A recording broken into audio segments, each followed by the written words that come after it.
Une production des studios Bass. L'épisode de cette semaine est une présentation du garage Arleco. Arleco, servir au-delà de la réparation. Volkswagen pourrait produire un pick-up hybride branchable très bientôt. Tesla va ouvrir ses superchargeurs à tous les véhicules électriques en Amérique et les Lamborghini électriques dépolluent les arénas. Magna produira les batteries pour le Silverado EV et on a un arrêt de production temporaire du F-150 Lightning. Le circuit électrique lance un programme de bornes affiliées, tandis que BMW ira chercher son aluminium chez Rio Tinto. Roulez vert, Stéphane nous parle de l'achat d'une Tesla S usagée et aux réflexions branchées avec Claude Gauthier, on parle du Vehicle to Home. Et en grande entrevue, on parle du projet de flotte rechargeable de véhicules lourds de l'Institut du véhicule innovant. Tout ça et bien plus encore dans l'épisode 144 de votre podcast Silence on roule.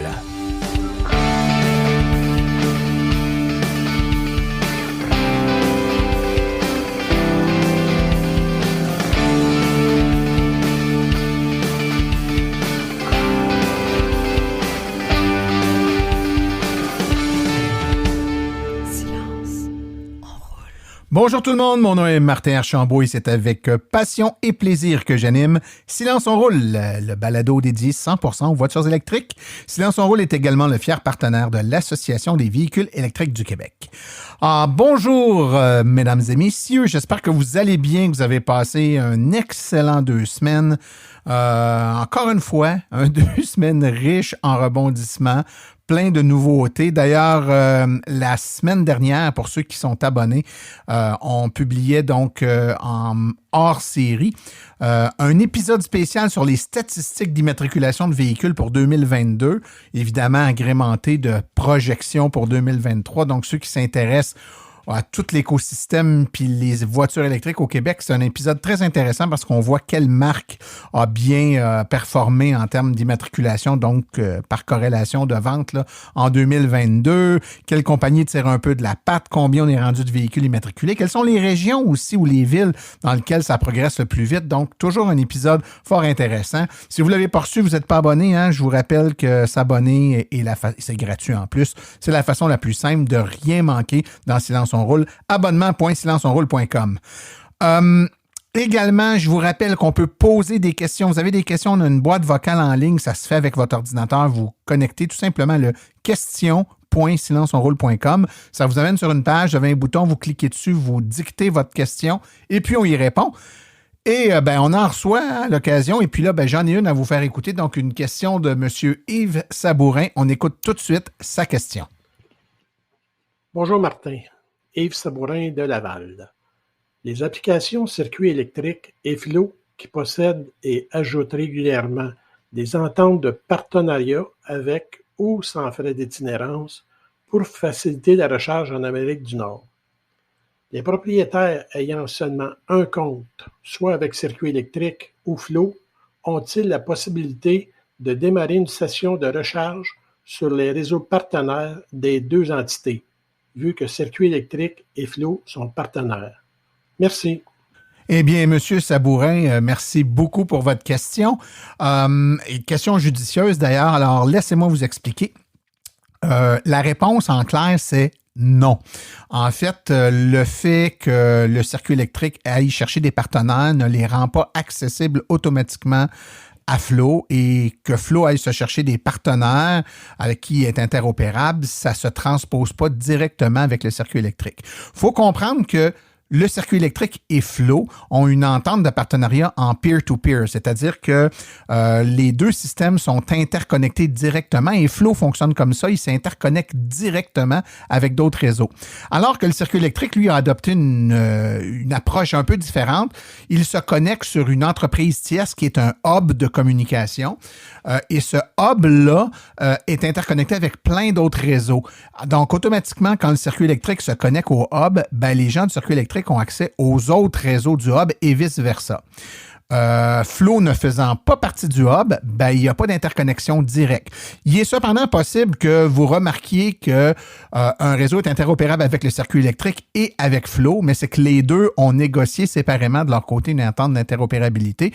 Donc, si le circuit électrique allait chercher une interopérabilité avec un nouveau réseau, disons, la semaine prochaine, ben, vous y auriez accès via l'application mobile du circuit électrique, mais pas nécessairement par l'intermédiaire de votre application Flow, par exemple. Donc, c'est vraiment deux choses totalement séparées, ce qui fait que vous ne pouvez pas prendre pour acquis que votre compte Flow va vous donner accès à toutes les bornes interopérables au circuit électrique et vice-versa. J'espère que ça répond à votre question et je vous rappelle qu'on a eu un épisode il y a à peu près 1 an de tout ça, là, regardez dans nos archives, où on avait Stéphane Loubert du circuit électrique qui nous expliquait justement ces petites subtilités-là là, de l'interopérabilité entre les réseaux. Un bel épisode bien chargé aujourd'hui. On va parler de plein de trucs. On va parler de Vehicle to Home. On va parler évidemment des projets de l'Institut du véhicule innovant sur les flottes rechargeables pour véhicules lourds. Mais avant d'aller plus loin, je vous propose qu'on écoute tout de suite les actualités dans le monde de l'électromobilité. Vous voulez des produits qui permettront d'augmenter la valeur de revente de votre véhicule? Chez Précision PPF Vitres teintées, nous sommes à votre service depuis 2015. Nos maîtres installateurs sont tous certifiés et ont plus de 17 ans d'expérience dans le domaine. Nous offrons un service de qualité inégalé quant à la protection par pierre, les soins nanocéramiques ainsi que les vitres teintées. Notre pellicule par pierre ultra résistante est invisible et conservera l'intégrité de votre véhicule tout en prévenant la rouille et en protégeant la peinture contre les débris de la route. Notre traitement nanocéramique possède un puissant effet hydrofuge et il préserve l'éclat et la brillance de votre peinture pour en faciliter l'entretien. Que ce soit pour votre voiture, votre résidence ou votre commerce, Précision PPF Vitres teintées est là pour vous offrir la multitude d'avantages qu'offre la teinte de vitre. Venez nous rencontrer au 1970 Boulevard des Laurentides à Laval. Appelez-nous au 450-490-4488 ou encore, venez visiter notre page Facebook Précision PPF Vitres teintées. Nous comblerons vos exigences tout en vous offrant la qualité que vous recherchez. Les actualités sont une présentation de Bourgeois Chevrolet, le spécialiste du véhicule électrique au Canada. Contactez-nous au bourgeoischevrolet.com ou au 450-834-2585. Volkswagen songe à produire un pick-up qui serait probablement un hybride rechargeable pour le marché américain, a déclaré il y a 2 semaines le patron nord-américain de la marque dans une entrevue accordée à Motor Authority. Le président-chef de la direction de Volkswagen Group of America, Pablo Dici, a déclaré que le pick-up pourrait être un véhicule hybride ou hybride rechargeable et ce sera certainement l'un ou l'autre. Il n'est pas stratégiquement dit judicieux d'aller dans plusieurs directions pour les hybrides, a déclaré Dici.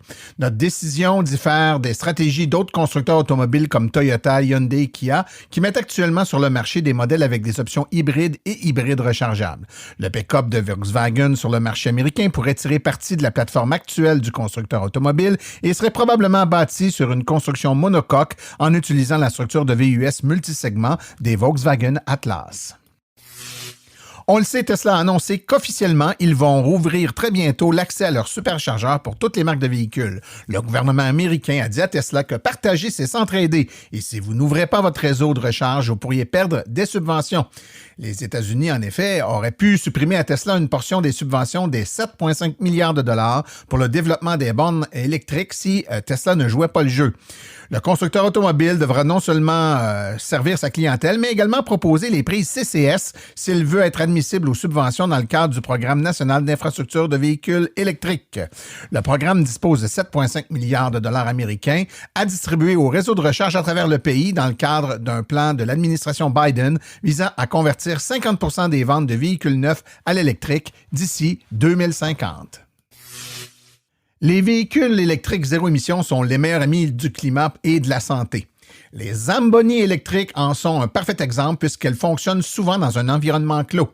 Ces surfaceuses, ou Zamboni comme on les appelle souvent en hommage à leur inventeur, l'ingénieur américain Frank Zamboni, que vous aimez regarder nettoyer la glace entre les périodes de hockey, peuvent nuire non seulement à la santé des joueurs, mais également à celle des spectateurs. Même avec la nouvelle technologie électrique zéro émission qui veut prouver ses avantages, la plupart des Zamboni fonctionnent toujours au gaz naturel, à l'essence, au diesel ou au propane. Par exemple, les parents et les élèves ont dû être évacués dernièrement d'un match de hockey à Tupper Lake dans l'État de New York après que le chef du service de pompiers volontaires de Tupper Lake, Royce Cole, ait déterminé que le niveau de monoxyde de carbone était de 50 parties par million. Une Zamboni de 1972 destinée à être remplacée fut tenue responsable de la situation et plusieurs personnes furent envoyées dans des salles d'urgence. Ce n'est qu'un exemple, comme le souligne CBC News Canada, et ça arrive souvent, vraiment trop souvent. La Zamboni électrique pourrait être non seulement l'ami du climat, mais celui de la santé. La compagnie Magna a obtenu un nouveau contrat de GM pour fournir des batteries pour le tout nouveau Chevrolet Silverado EV 2024. La société produira les boîtiers dans son usine de Magna Electric Vehicle Structure à St. Clair, au Michigan, où elle produit déjà le boîtier de batterie pour le GMC Hummer EV. Magna fabrique également des boîtiers de batterie pour le Ford F-150 Lightning. Parlant du F-150 Lightning, la production de ce véhicule a été arrêtée, bien que les ventes se poursuivent.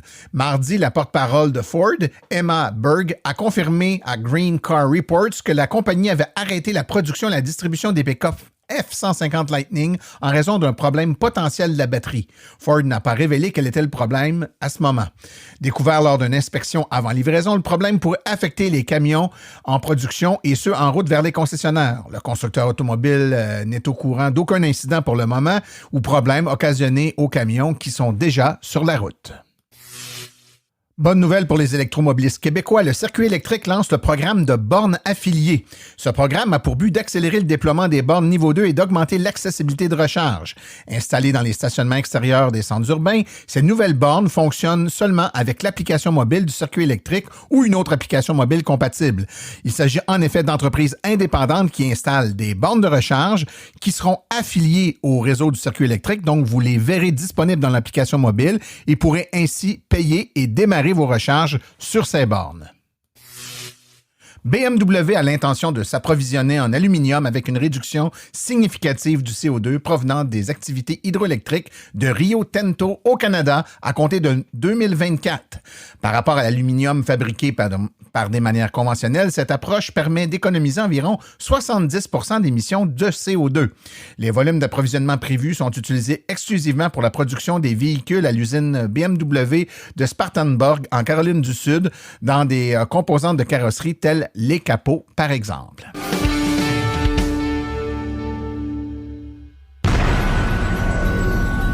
La chronique Rouler vert est une présentation de Bourgeois Chevrolet, là où le service à la clientèle et les voitures électriques sont prises au sérieux. bourgeoischevrolet.com ou le 450-834-2585.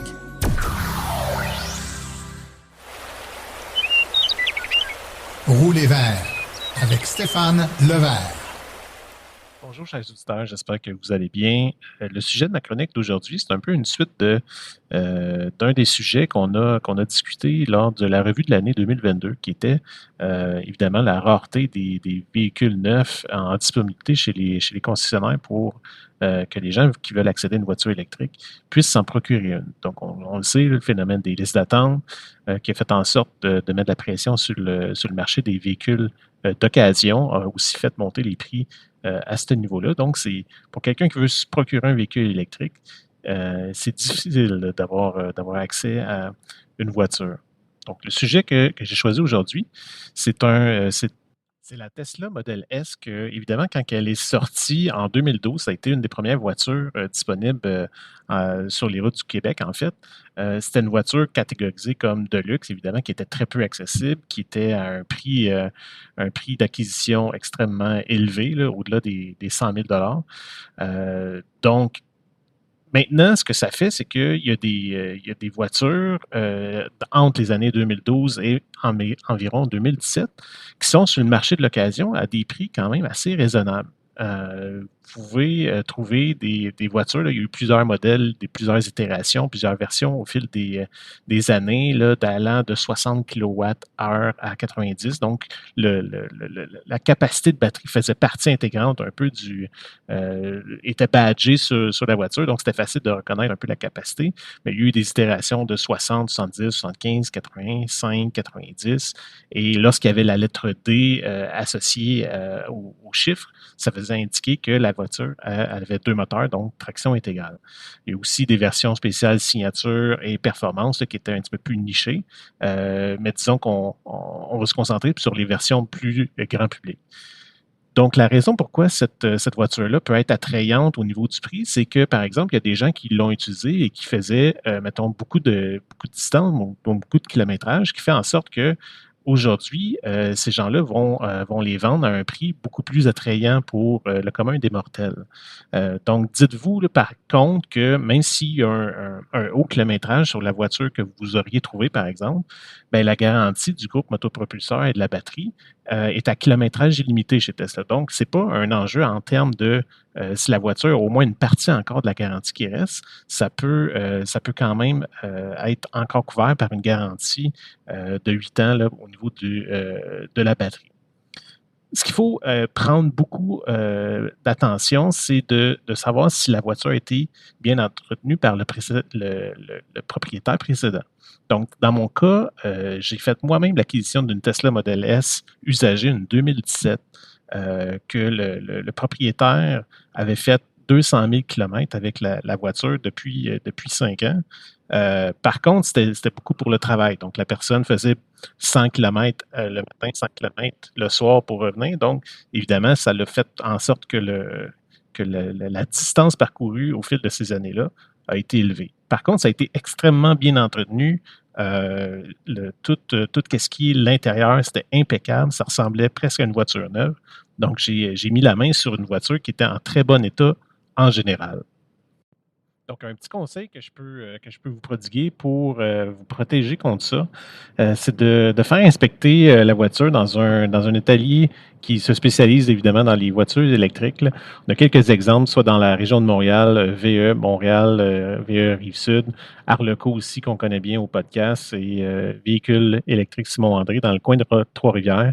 Au moins, ils vont pouvoir vous confirmer si la voiture est dans un état, dans un bon état, parce que évidemment la Model S, c'est pas une voiture comme n'importe quelle voiture, c'est pas une voiture qui est sans lacune, qui est parfaite. Donc, il y a des points à apporter une attention, soit les poignées, savoir s'ils ont déjà eu des problèmes avec ça, les pièces de suspension aussi qui peuvent être appelées à briser prématurément puis à être remplacées.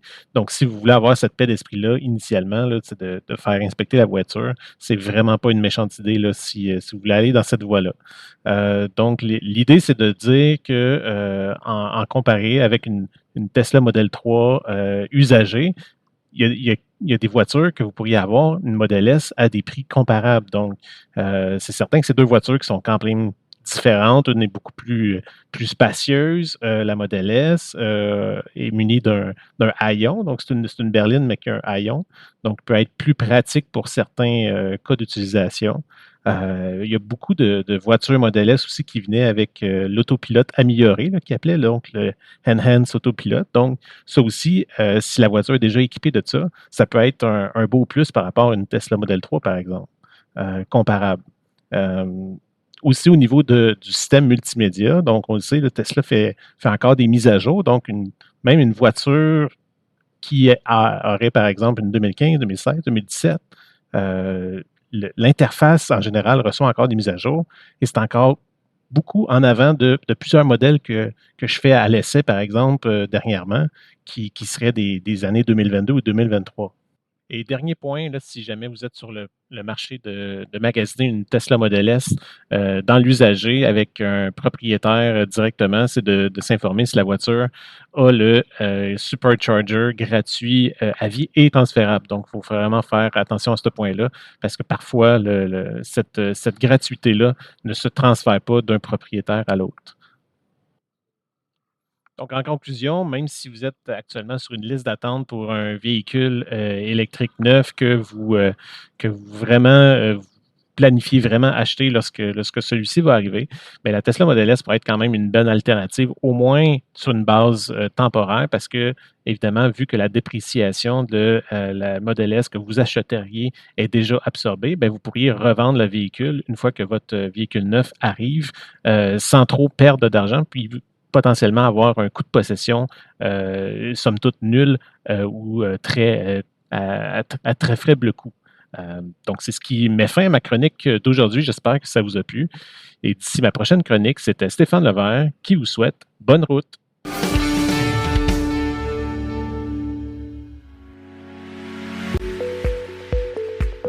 Vous venez de faire le saut vers l'électrique et devez réfléchir à vos recharges. Vous voulez une borne au chalet? Vous voulez une solution rapide et sans embûches? Il n'y a qu'une solution, Hydro Solutions. Depuis plus de 60 ans, Hydro Solutions est une entreprise québécoise de confiance. Vous les connaissez pour les chauffe-eau, mais ils offrent également un service clé en main pour les bornes de recharge. C'est définitivement l'avenue à privilégier afin de faire affaire avec une entreprise d'expérience qui s'occupera de tout. Demandez une soumission gratuite et sans engagement de votre part au www.hydrosolutions.com. Une seule visite sur leur site web vous permettra de constater la simplicité avec laquelle vous pouvez entamer une démarche afin qu'ils prennent tout en charge. L'analyse de votre situation, l'installation d'une borne de qualité par un installateur certifié et même, au besoin, le financement sur 24 ou 48 mois. Par la suite, en cas de problème, leur équipe d'experts est là pour vous. Hydro Solutions, leur mission, vous simplifier la vie. Du 20 février au 3 avril, obtenez en plus un rabais de 50 $ sur l'installation d'une borne de recharge Flow.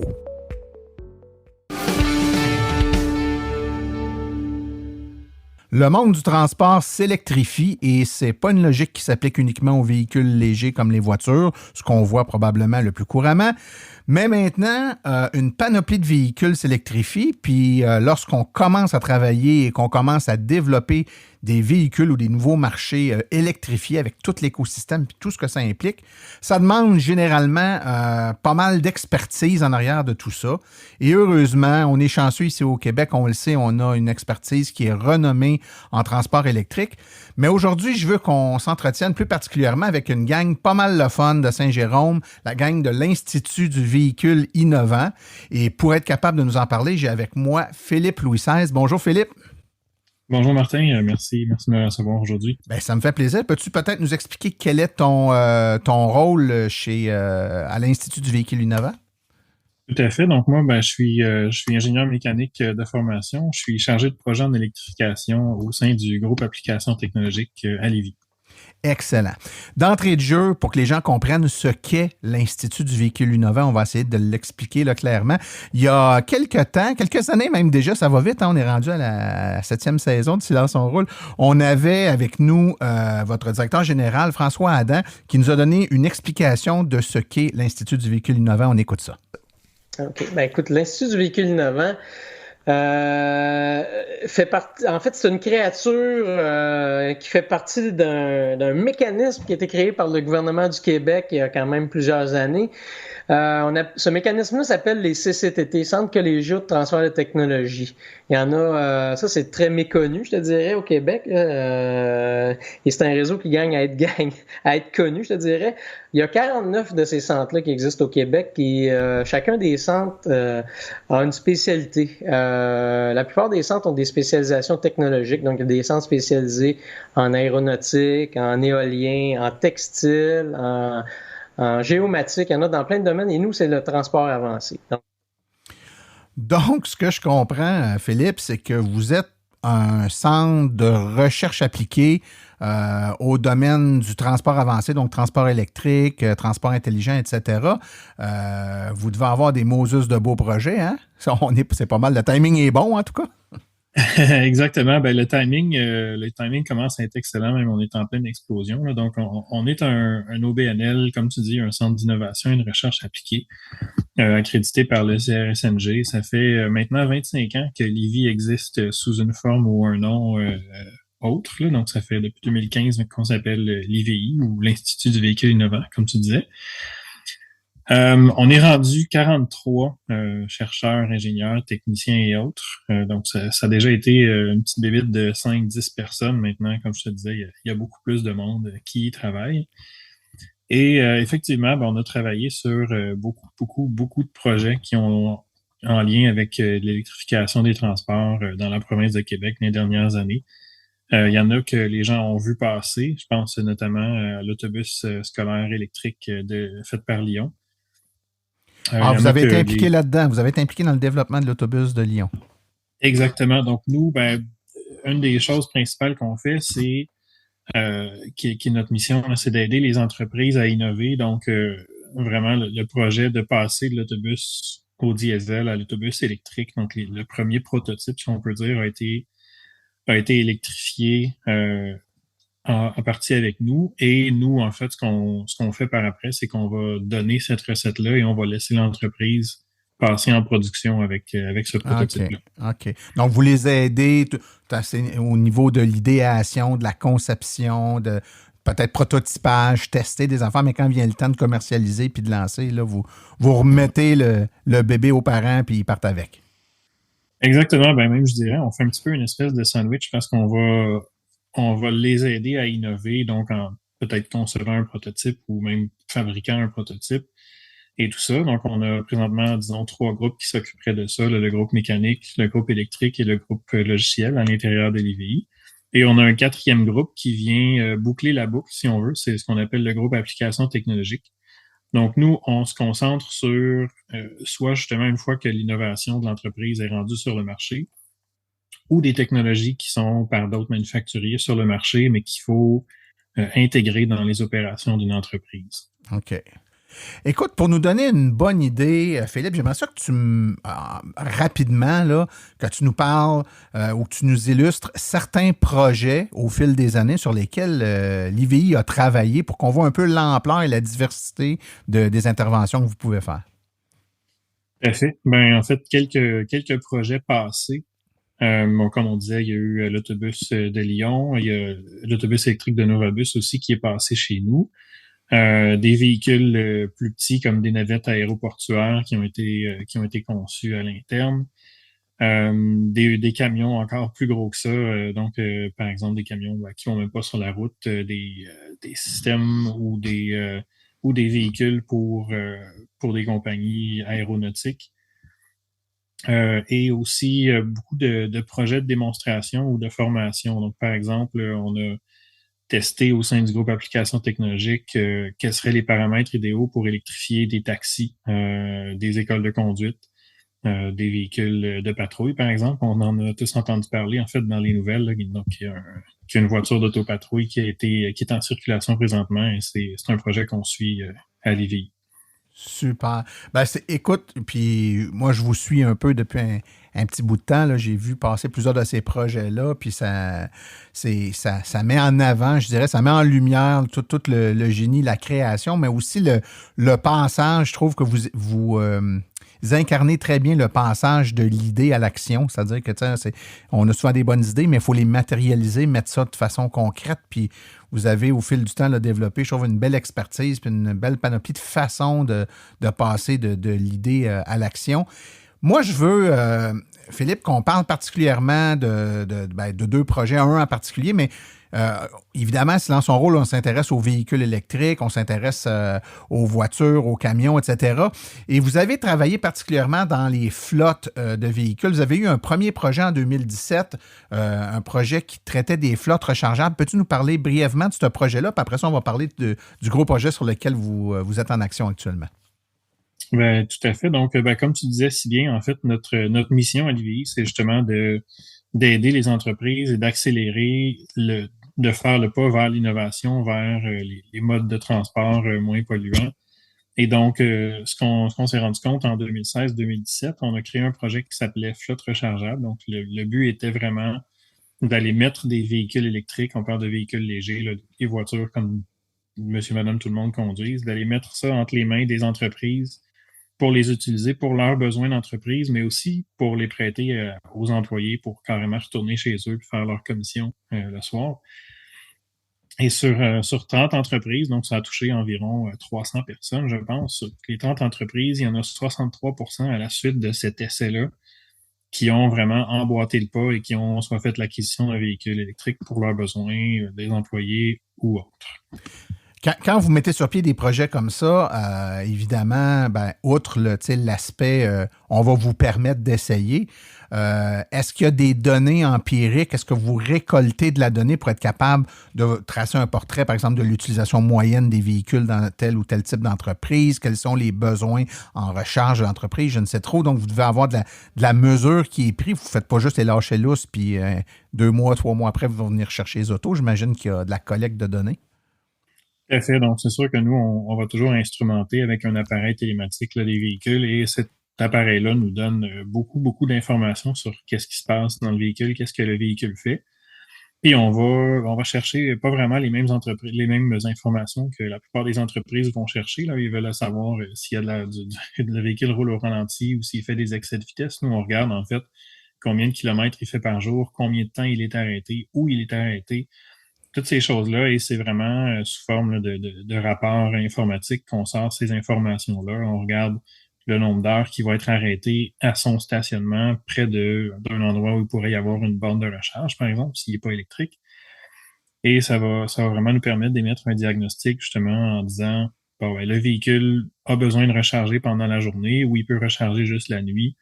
Il devrait se stationner ici ou on devrait installer une borne de recharge additionnelle à tel autre endroit. Ça peut être un autre endroit que le véhicule visite souvent.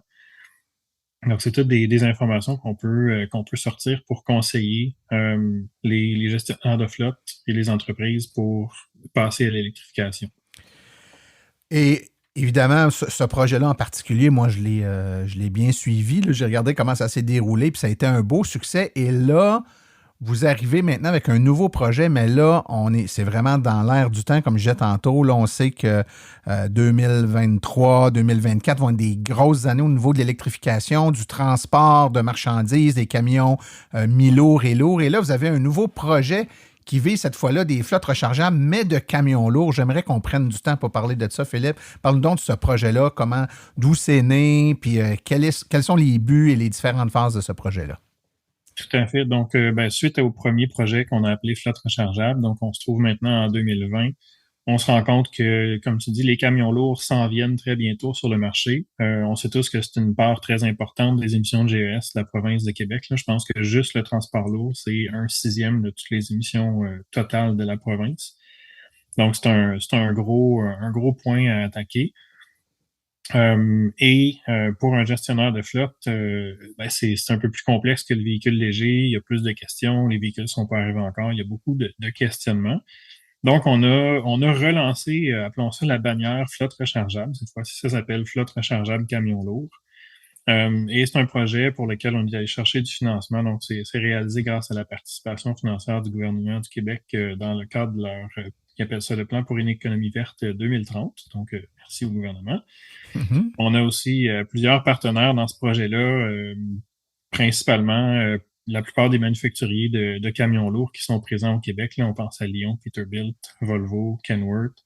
Il y a Globocam qui représente Freightliner, mais on a aussi d'autres partenaires Hydro-Québec embarqués pour nous soutenir. L'ACQ, donc l'Association du camionnage du Québec. On a fait des événements au CFTR et au CFTC, qui sont des centres de formation en transport routier à Montréal et à Québec. Et bon, la CGR, Camoroute, SIA Partner et Géotab. Donc, il y a quand même beaucoup de gens qui trouvent que notre projet est intéressant, je te dirais. C'est vraiment hors des sentiers battus. C'est un gros projet de démonstration. C'est quelque chose d'assez inédit, là, à quel point on va dans le détail pour instrumenter les gestionnaires de flotte pour les aider à emboîter le pas puis commencer cette électrification-là.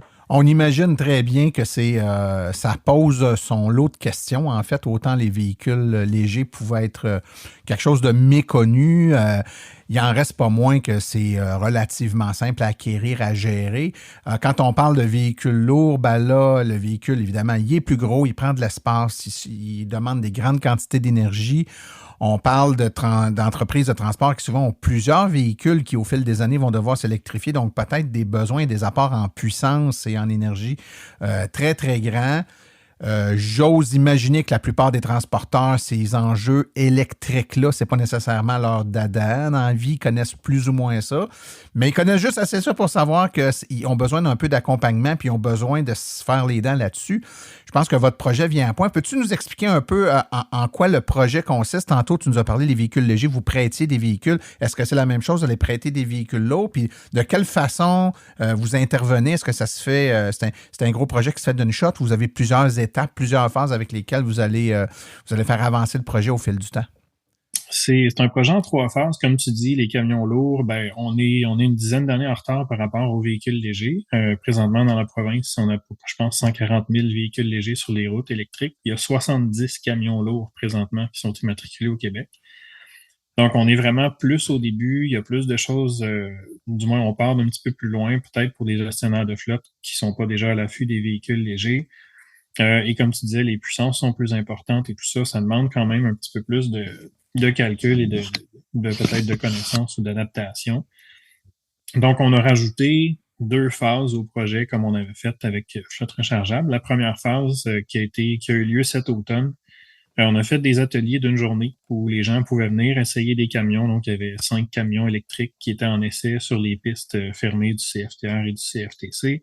Et au travers de ça, on a donné des formations, un petit peu la base, quoi savoir sur justement l'électrification, l'infrastructure, c'est quoi un camion électrique, comment ça s'opère, à quoi il faut penser pour l'infrastructure de recharge, la puissance nécessaire et tout ça.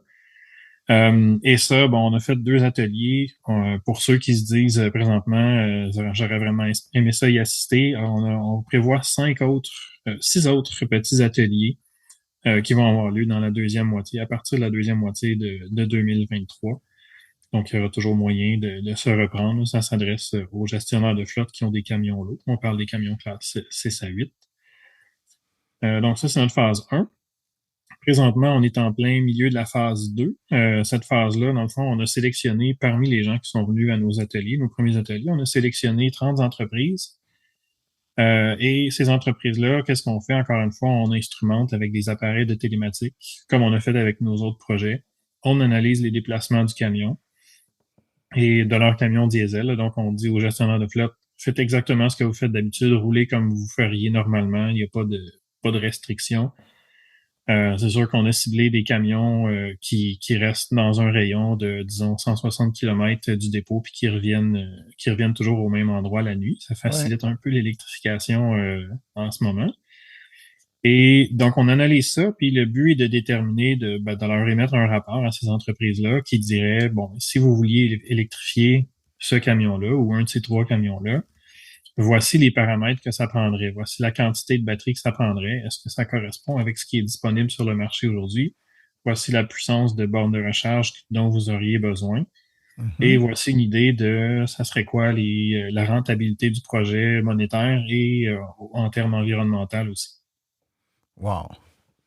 Et finalement, en phase 3, c'est là qu'on tombe finalement dans le prêt d'un camion électrique. Donc, on a 5 entreprises qui vont passer à cette phase-là. Et là, on va venir vraiment confirmer cette hypothèse-là de la possibilité d'électrification. Peut-être même essayer d'autres scénarios de déplacement ou des routes pour voir s'il n'y aurait pas une optimisation à faire là, pour augmenter la rentabilité.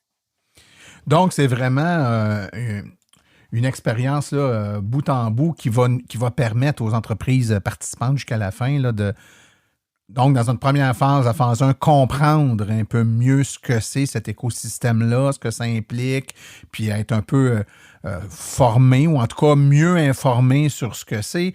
Dans une autre phase, là, on est capable d'avoir un petit peu plus d'expertise qui est adaptée à notre modèle d'affaires. Donc, ma business, moi, j'ai une entreprise, j'ai tant de camions, voici le type de service que j'offre avec mes véhicules, les routes que je prends, puis là, on est capable de simuler ou en tout cas de modéliser ce que ça pourrait avoir l'air. Puis la phase 3, là, c'est on le teste pour vrai. Là. On a les camions, on roule avec, on peut voir, on peut apprivoiser un peu autant pour le camionneur, donc le conducteur du camion, que les exploitants de la flotte. On est capable de voir un peu l'impact que ça a, autant sur les routes qu'on va peut-être devoir ajuster, le temps de recharge qu'on doit inclure dans nos scénarios, mais aussi les économies sur l'énergie qu'on va consommer pour être capable de faire nos journées, voire peut-être un peu même dans différents contextes d'utilisation, le comportement du véhicule qui, pour certains, là, c'est nouveau. Hein? Donc, ça permet vraiment de faire une expérience bout en bout. Puis après les 3 phases, l'entreprise à qui vous avez prêté des camions, puis ça a super bien été, puis ils sont emballés. C'est quoi l'étape d'après? Vous les mettez en contact avec des fabricants pour qu'ils puissent acquérir eux-mêmes leur propre véhicule? Ben, c'est sûr que nous, on est un centre de recherche, on est non biaisé, c'est sûr qu'on va pas les mettre, on va pas faire du magasinage pour eux, puis justement les mettre en contact avec un ou un autre manufacturier. Ça sera à eux, ça restera à eux de faire le magasinage, mais c'est sûr que ce qu'on espère, c'est d'avoir observé des données qui leur permettent de comprendre qu'ils pourront électrifier. Puis en fait, tu disais d'adapter des opérations, ben c'est sûr qu'on on espère obtenir des données qui vont nous dire que, justement, il y a certaines applications parmi les 5 qui seront passées à l'électrique, parmi les 30, où il n'y aura pas d'adaptation des opérations à faire. Donc, quand on va arriver en phase 3, le gestionnaire, il va mettre son chargement dans sa boîte comme il fait d'habitude. Il va faire ses opérations, puis à la fin de la journée, il va recharger sur la borne qu'on va lui avoir prêtée.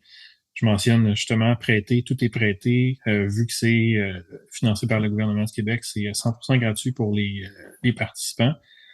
Donc, ils vont faire leurs opérations comme d'habitude, puis ce qu'on espère observer et ce qu'on estime qu'on va observer au travers des données qu'on a déjà analysées de la phase 2, c'est qu'il y a plusieurs entreprises qui vont juste prendre le camion électrique, ils vont faire leurs opérations, ils vont sauver de l'argent, puis ça va pas les impacter. Donc, c'est assez parlant. Hein? Il n'y a rien comme l'essayer. Moi, ce qui me vient en tête, Philippe, quand tu expliques ça, là, c'est qu'on connaît bien tous, tout le monde, là, puis moi particulièrement, pour y avoir été impliqué de très près, les actions que fait l'Association des véhicules électriques du Québec en démocratisant la voiture électrique pour monsieur et madame tout le monde, pour les particuliers. On va là où ils se tiennent, un stationnement de centre d'achat, on leur amène des voitures qui sont les voitures des bénévoles. Sans frais, on leur dit, tiens, essayez-les, on leur fait essayer, on leur prête, on répond à leurs questions, on les sécurise, ils peuvent voir en même temps ce que c'est, puis on sait que l'essayer, hein, c'est un game changer pour bien des gens. Ben, ce créneau-là pour les entreprises était pas très bien desservi. La VEC, c'est surtout les individus. Je trouve que sur ces aspects-là, sur ces projets-là, vous jouez exactement ce rôle-là, c'est-à-dire que vous rendez accessible quelque chose, vous donnez l'information et la formation nécessaire, vous leur permettez de tester, vous arrivez avec des hypothèses qui sont rassurantes parce que vous êtes capable de leur démontrer donc la rentabilité ou les possibilités que des modèles comme ceux-là peuvent avoir chez eux, mais d'être capable au final de le faire. T'sais, on n'a pas juste entendu parler, j'ai eu le camion, j'ai eu la borne chez nous pendant un bout de temps, on l'a essayé, on a vu que ça fonctionnait bien, on a vu ce qui fonctionnait parfaitement, on a vu ce qui demandait un peu d'adaptation. C'est sûr qu'on est au début du transport lourd, là, tout n'est pas parfait, mais quand même, pour un grand nombre d'entreprises, je pense que c'est une solution qui va être hyper intéressante, puis la meilleure façon de le constater, c'est justement de faire ce que vous faites, leur permettre de l'expérimenter. Je me permets, on est presque à la fin, mais je me permets de demander, Philippe, tu disais que vous êtes rendu à moitié de la phase 2, donc il y a des entreprises qui sont embarquées sans y aller nominativement. Comment ça se passe à date, là, les entreprises qui sont là-dedans? Ça se passe bien? Ils apprécient là où ils sont rendus dans le processus? Tout à fait. Ben, pour l'instant, en fait, c'est nous qui regardons sur notre écran les déplacements de leurs camions et on est en recueil d'informations là, pour certaines choses qui sont pas complètes par notre système informatique, mais les camions roulent tout à fait normalement. Donc, les gestionnaires de flotte, eux, ne font que attendre l'information qu'ils ont hâte de recevoir. Donc, les premiers rapports vont sortir au courant du printemps. Vont sortir aux gestionnaires de flotte. Là, donc, c'est sûr qu'il va y avoir des rapports adaptés à la fin de la phase 2 et ceux-là seront publiés au grand public. Donc, nous, encore une fois, en tant que centre de recherche, le but, c'est de donner cette information-là, pas juste aux 30 entreprises qui ont participé, mais à toutes les entreprises de transport qui vont donc pouvoir regarder cette information-là, puis peut-être faire des corrélations avec leurs déplacements par jour, leurs heures de fonctionnement, leur chargement, etc., et constater qu'il devrait y avoir rentabilité pour eux. Exactement. L'expérience que vivent d'autres entreprises pourrait leur servir de miroir pour voir que eux-mêmes, qui ont des modèles probablement similaires dans certains cas, ben, ça pourrait s'appliquer aussi. En terminant, Philippe, si les gens veulent justement suivre un peu les résultats de ça puis se garder au courant, est-ce qu'il y a un site web, un endroit où on peut aller puis où seront rendus publics les résultats? Oui, tout à fait. Ben, c'est sûr que Excuse-moi, là, donc il y a encore, premièrement, s'il y a des entreprises qui voudraient carrément participer, des gestionnaires de flotte de camions lourds, pour la phase 2, il nous reste quelques places à combler. Là. Donc, la façon qu'on fonctionne, c'est qu'on a 10 cohortes qui commencent en cascade à chaque mois. Donc, s'il y a des gens qui écoutent, qui sont intéressés, c'est encore une possibilité. On est encore à l'écoute pour voir s'il y aurait des cas qui pourraient être analysés. Sinon, on peut tout simplement aller voir le site flotterechargeable.ca. Okay. Ça nous amène directement sur le site du projet. Ça vous explique un petit peu plus qu'est-ce que c'est. Et il y a un lien là, si les entreprises qui voudraient vous écrire pour s'inscrire ou pour avoir plus d'informations, j'imagine qu'il y a des liens là pour vous écrire? Tout à fait. Il y a une infolettre, il y a un lien, il y a des liens pour s'inscrire, il y a tout plein de liens de courriel aussi ou téléphone pour communiquer avec nous. Excellent. Ben écoute, je pense qu'on a fait le tour du sujet, Philippe. Je te remercie beaucoup pour ta disponibilité. Puis écoute, quand le projet sera fini puis qu'il y aura des conclusions qui auront été tirées, je serais curieux qu'on se reparle puis qu'on puisse échanger sur ce sujet-là. Là. Et, sûrement que plusieurs de nos auditeurs pourraient être très intéressés d'entendre parler des résultats. Ça me fera un énorme plaisir de venir présenter ces chiffres-là. Philippe Loussez de l'Institut du véhicule innovant, merci beaucoup pour ta présence avec nous aujourd'hui. Merci à toi, Martin.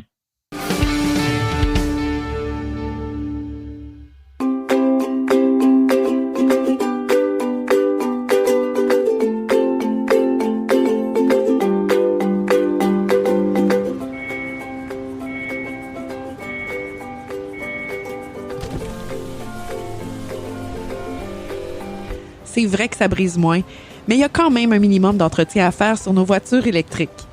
Quand est venu le temps de faire l'entretien de mon véhicule, j'ai choisi de faire confiance à l'équipe d'Arleco plutôt que le concessionnaire. Ça fait maintenant 3 générations que cette entreprise familiale chouchoute nos voitures et ils ont été parmi les premiers à s'engager activement dans l'électrification des transports tout en adoptant des procédures et des produits sains pour l'environnement. Avec ses techniciens spécialement formés à l'entretien et réparation des voitures hybrides et électriques, Arleco nous offre aujourd'hui la même qualité de service sur nos VE qu'elle a toujours livré depuis bientôt 40 ans. De plus, chez Arleco, j'obtiens 10 % de rabais sur la main-d'œuvre et les traitements anti-rouille avec ma carte membre hors de l'AVEC. Arleco Génération 3, 8470 boulevard Parkway à Anjou, 514-352-1446 ou arleco.ca. Arleco, servir au-delà de la réparation.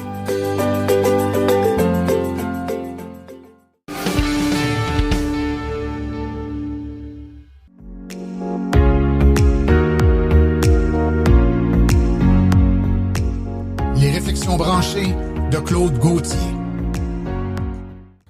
Alors, bonjour tout le monde et bienvenue dans ma première chronique 2023. Je souhaite une bonne année à tout le monde. Aujourd'hui, vous allez me permettre, je vais enlever mon chapeau de directeur régional de l'AVEC pour mettre mon chapeau d'entrepreneur. Donc, je suis propriétaire d'une compagnie où je vends des bornes de recharge. Aussi, on est dans les installations solaires. Vous allez comprendre, le sujet aujourd'hui m'intéresse vraiment parce que, vous savez, avec les dernières tempêtes qu'on a eues le 23 décembre, donc plusieurs publications comme d'habitude, qu'est-ce que les propriétaires de véhicules électriques vont faire avec les pannes de courant. Donc comme si on attendait à la dernière minute pour se recharger quand on sait qu'il y a des bons risques que le lendemain on n'ait pas d'électricité.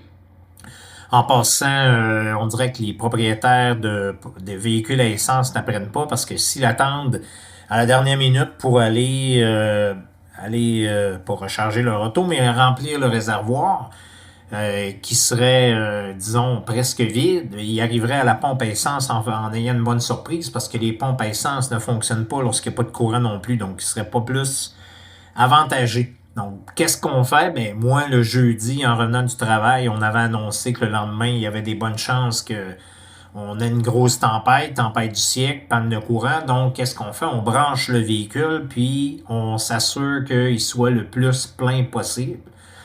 Donc, c'est ce que j'ai fait. Donc, je pouvais me promener. Puis aussi, les propriétaires de Ford Lightning, eux, se sont fait dire lorsqu'ils ont commandé le véhicule que ça venait avec une borne qui était bidirectionnelle. Hein, c'est quoi ça? Les vendeurs leur disent, bon, ben, il n'y a pas de problème, tu vas voir, tu vas pouvoir faire brancher ta borne, puis automatiquement, ton pick-up va servir comme réserve, ça va pouvoir alimenter ta maison. Et wow, il était tout content.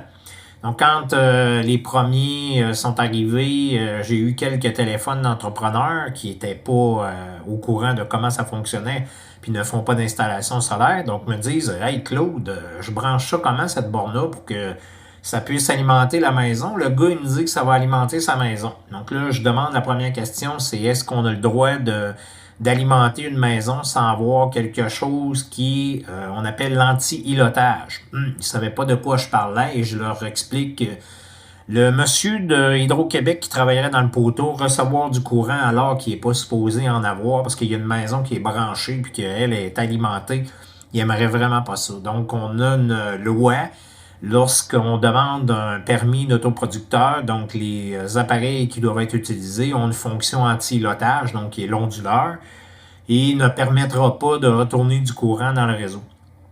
Donc, la borne en tant que telle n'est pas un onduleur, là, elle est bidirectionnelle dans le sens qu'elle va recevoir du courant. Donc, quand le réseau d'électricité fonctionne, elle reçoit son courant normalement. Si elle ne reçoit plus de courant, bien, elle peut aller chercher à partir de la batterie. Donc, le connecteur est un CCS combo, un peu comme on voit là, sur les bornes de recharge rapide, donc les BRCC. Et va aller chercher le courant directement dans la batterie. Le prend, passe par la borne et retourne à l'intérieur, sauf que c'est retourné en courant continu. Donc, le courant doit être transformé parce que, bien sûr, il n'y a aucun appareil qui fonctionne dans notre maison sur le DC. Donc, les frigidaires, lumière, tout ça sont en courant alternatif. La borne, elle, va envoyer le courant à un onduleur et cet onduleur-là va fournir une partie de la maison. OK? Donc, normalement, l'onduleur, lui, ensuite, là, dans le fonctionnement, c'est qu'il va être alimenté par le courant aussi AC. Donc, il va avoir une double fonction. Il peut être alimenté, on peut même brancher des panneaux solaires dessus par un contrôleur de charge. Donc, les gens auraient le choix d'avoir du courant par les panneaux solaires, soit par le réseau électrique standard ou encore par une réserve qui peut être une génératrice ou dans ce cas-ci, donc c'est le camion là, qu'on parlait. Et lui va fournir une partie. Pourquoi je dis une partie? Parce que l'onduleur, comme celui-là de Ford, est un onduleur qui donne la même puissance qu'une borne de 240 volts qui fonctionne jusqu'à 40 ampères. Donc, vous comprendrez que l'onduleur n'est pas assez puissant pour alimenter une maison au complet en la chauffant. Il n'y aura aucun problème pour alimenter frigidaire, congélateur. Vous allez pouvoir éclairer votre maison au complet, surtout avec maintenant qu'on a des ampoules d'ailes qui consomment entre 7 et 13 watts, donc c'est vraiment pas beaucoup. Il n'y a aucun problème pour ça. Sauf que c'est sûr que pour le chauffage, pour alimenter une pièce, pour chauffer une pièce, bien souvent les plaintes de chauffage ont une puissance de 5000 watts. Donc dites-vous que vous chaufferiez un appartement avec une plainte de 5000 watts, le frigidaire, le congélateur, quelques lumières et vous allez atteindre rapidement le maximum que votre onduleur peut vous donner. Donc, avant qu'un camion, même s'il a une bonne réserve, puisse alimenter une maison puis la chauffer, ça va prendre un onduleur qui va avoir vraiment une très haute capacité. Puis, dit capacité de puissance demande aussi une capacité de réserve. Donc, on va arriver à, je ne sais pas combien de batteries que ça prendrait pour être capable de faire fonctionner une maison pendant 1-2 jours en la chauffant, en alimentant en électricité tous les appareils qu'on a besoin pour se servir à chaque jour. Donc, pensez qu'assez souvent, la consommation dans une maison est d'environ 30 kWh. Ça fait quand même beaucoup de capacité électrique. Donc, sur ce, j'espère vous avoir mieux renseigné. Si vous voulez avoir plus d'informations, vous pouvez me contacter directement où je pourrai vous expliquer le fonctionnement. Merci et à la prochaine.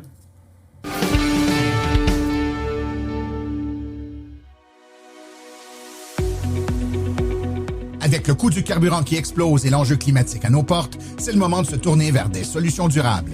Chez Cubex Équipement, nous accompagnons les municipalités et les entreprises à faire ce virage vert en offrant des options 100% électriques.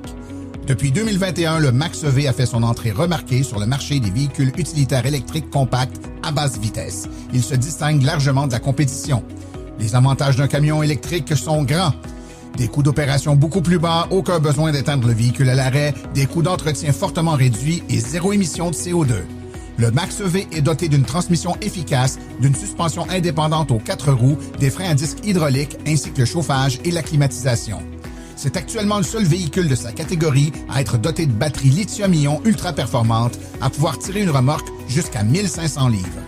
Boîte ouverte, benne basculante, boîte cargo ou porte-échelle, Cubex Équipement saura vous fournir le modèle de Max-EV qui saura faciliter votre travail au quotidien. Le Max-EV est éligible à une subvention de 12 500 $. Pour en savoir plus, contactez-nous au 1-877-GO-CUBEX ou visitez le www.cubexltee.com.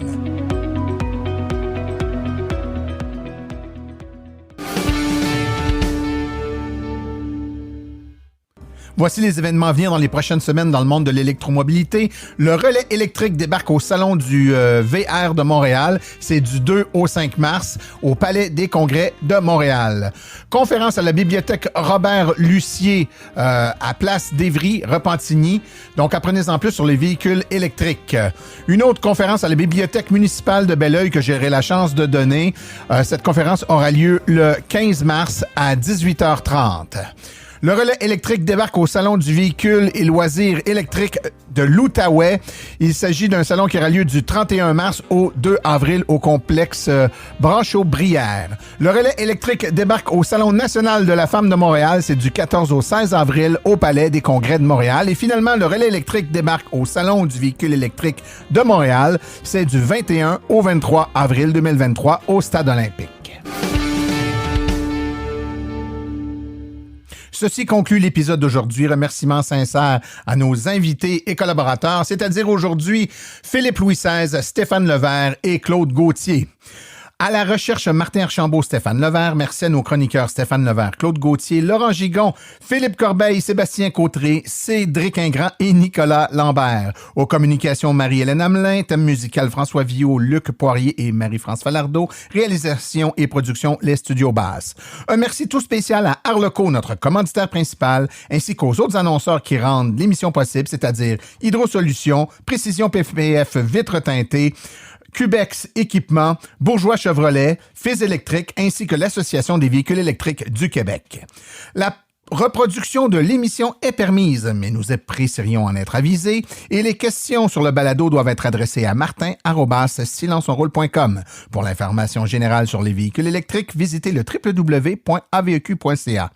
Vous avez également accès aux archives de tous nos épisodes au archives@silenceonroule.com et je vous rappelle que vous pouvez nous poser vos questions sur notre boîte vocale en ligne au questions.silenceonroule.com.